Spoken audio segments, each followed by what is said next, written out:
Hello, my brothers and sisters on the Dragon's Path. My name is Tim Heijen and I believe in dragons. And I walk the spiritual path of the dragon, also called the Dragon's Path. And I am also a draconic wiccan and a dragon witch, and I do dragon magic and I believe in them. Well, yeah, okay, so you would know where this video is going to be all about. And I'm going to say something about the dragon.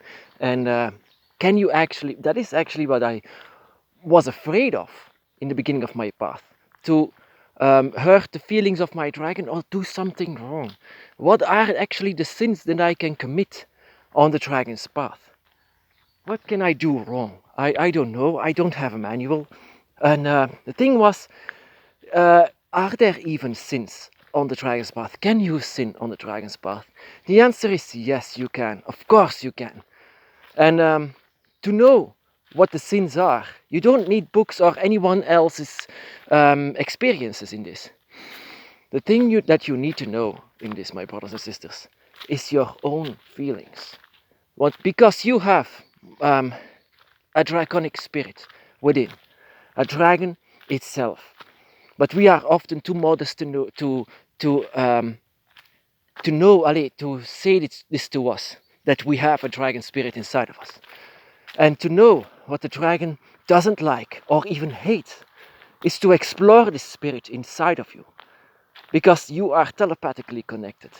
Whatever the dragon hates is something that you often hate as well, because you are so connected with each other. For example, and that is the reason why I didn't want to read any more of the Book of Conway, is because she actually committed a sin, one of the highest sins that you can do on the dragon's path. Inside of this book, it is said that you have to command a dragon, and that is something that I would say to every one of us. And I could say this for once, that I can say, yes, listen to this priest, but it's true. You do not command a dragon. That cannot be. Because this gives the idea to other witches that you can play around with the dragon, that they are some kind of an animal, that they are pets, that they are below us. That gives the idea. Because Conway knew a lot about the dragon, and I'm so very thankful for her to let this know to the people that there is something that is called draconic wicca or the dragon's path. But she made mistakes in it. And it shows that she was not on the dragon's path, that she only has the knowledge, but not the experience. Rule number one, actually, the one sin that you cannot commit is that you cannot, and that is just an example. Of course, there are many things that could anger or displease the dragon. And the thing is that, for example, if you are in the dragon's realms, as a dragon itself, if you are gone in this body and you move on to the dragon realms, to be again once more with your brothers and sisters, to be happy, to be in a place that you feel safe, far away from humans, and that there is some guy or girl or whatever that is playing around with dragon spells and something like that, and that they say, dragon, you have to come now, because I command you. Would you even listen to that? I would say, humans. The only thing that you would do then is just ignore it, or come to it and slap that person in the face for being such disrespectful. And that is coming to another thing. Whatever disrespects you, disrespects the dragon as well. So don't see them as some kind of an animal or a pet or whatever, or lesser than you. That is something that can easily be done on the dragon's path. And the reason for that is because we are actually humans think they are so superior, also over dragons, once they are here, for over everything. That is why there is so much misery against animals, because humans think they are so much more than them. And that would be just the same with the dragon. Sinners, dragon sinners. Yes, I've seen them a lot, and it made me angry. More back in the day than now. Now I'm actually used to it. To to people that are saying that they are on the dragon's path, but they are playing with it. They are not taking it serious, and that is also something against the dragon's book of dragon shadows. That is, take it serious, love your dragon, and of course don't pretend like they are lesser than you, because they are not.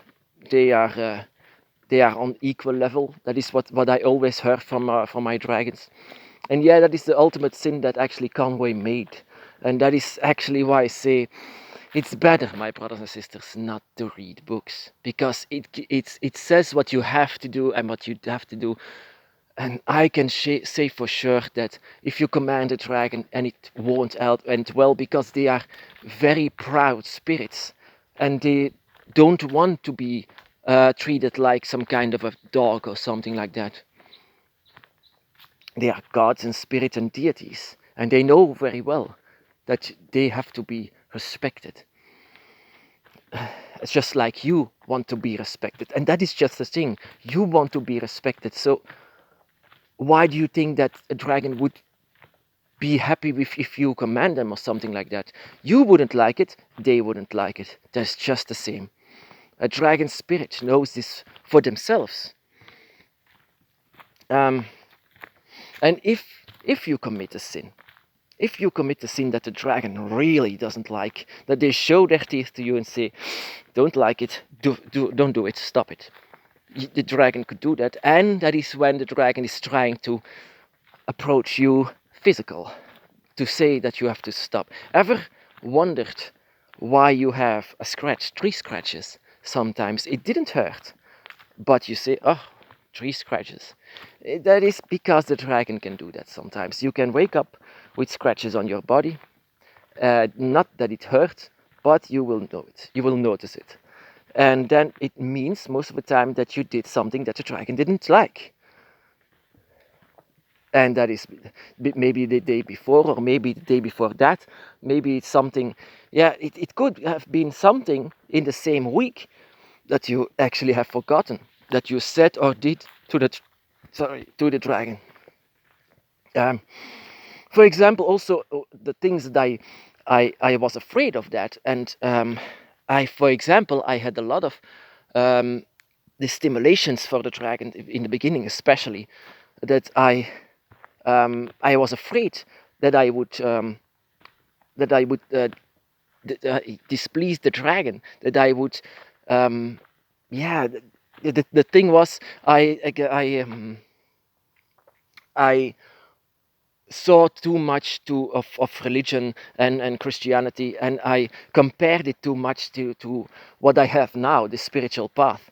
And I said, oh no, this sexual desire and stimulation for the dragon should not be shown. And then that is what I thought that was a sin, but it was not. Maybe for Christians or Islam or religions like that, that is a sin. Oh, sex is something bad, but not on the dragon's path. Unless, of course, your dragon is more like a family member, but you can still have the stimulation, for example. And in the beginning, I thought that this was a sin, that I had to hold myself in, but it's not. Just like I said, everything that you would like is something that most of the time the dragon likes. And that you just need to experience the dragon, need to know who they are, what they want, who are actually you. That is also something that you need to explore on the dragon's path. Your true self, you, who are you? Who is your spirit? What do you like? What do you want? And that is this exploration of yourself is also something exploration of your dragon soul, to know what your dragon self is and what they want, what displeases them, what makes them happy. It's something that also your dragon by your side most of the time is just the same as you. So yeah, to understand the dragon is actually not that hard. I did too many efforts for this, and so afraid that I was so much afraid of doing the wrong things, doing dragon sins. but it's much more easy than I thought. It's just the exploration of yourself and of your dragon self. So to discover this, let your human self sleep for a while and let the dragon awake it within you. Let yourself totally be a dragon for a moment, and then explore what you want and what you don't want. That is most of the time the same thing that your dragon by your side wants or don't want from you. That is just a thing. You are a dragon eye together with your dragons, yourself, and the dragon gods that have awakened you. You are actually one in this. And so whatever you are feeling also the dragon by your side. And even when you step into this forest, you feel the dragon gods. But they also have this connection with you. And so, for example, for me, Tiamat, the dragon goddess, has the same mind as you, or if she is the one that awakened you, or Leviathan, or Fafnir, or whatever dragon god woke you up. So it's not that difficult to be an explorer, to explore yourself, your dragon self, and to know what the dragon sins are. There can be a lot of sins. The dragon can be very sensitive sometimes, but then again, so are you maybe. So for me, my personal sin is I don't eat meat. Don't eat that, I say, because that is a lot of suffering. But when you visit a slaughterhouse, my dragon said, you will not eat that again. It's pure dark energy. So yes, that is also a sin that I can make, but I won't do it, and I don't do it anymore. So for many years now. Oof. So there can be a lot of sins, dragon sins. So explore yourself, explore your dragon self to know what the dragon sins are. So don't do too much effort, just feel it. Feel whatever pleases or displeases your dragon. There are no books for this, it's only you. And your dragon is unique. So explore yourself, explore the path, and be blessed.